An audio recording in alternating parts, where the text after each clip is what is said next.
Mbak. Foto. Iya. Ini Pak tuh. Ada gurunya. Lampunya tuh. Nah, ya sudah. Kita telepon polisi ya. Nah, telepon polisi ya. Bisa diceritakan Kak, terkait kronologi diamankannya pria yang di viralnya itu di bawah senjata api gitu ya Pak? Itu seperti apa tuh kronologi? Hah? Kronologinya seperti apa? Kronologinya dia tuh ada tukang gojek sama penumpangnya. Terus dia tuh mepet di tukang ojek itu.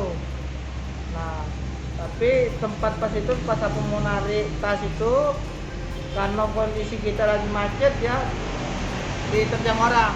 Jadi jatuhlah yang tersangka yang diboncengnya tuh. Nah, pas temannya tuh lari, terus dia langsung mengeluarkan senjata api dari kantongnya, langsung nembak ke atas.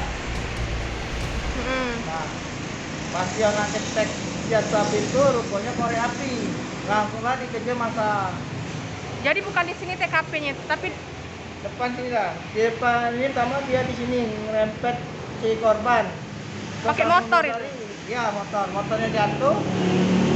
Nah, dia yang boncengnya itu jatuh. Langsung lah yang temannya langsung lari. yang dibonceng yang jatuh itu. Iya, Itu kejadiannya sekitar jam berapa Pak? 7.30.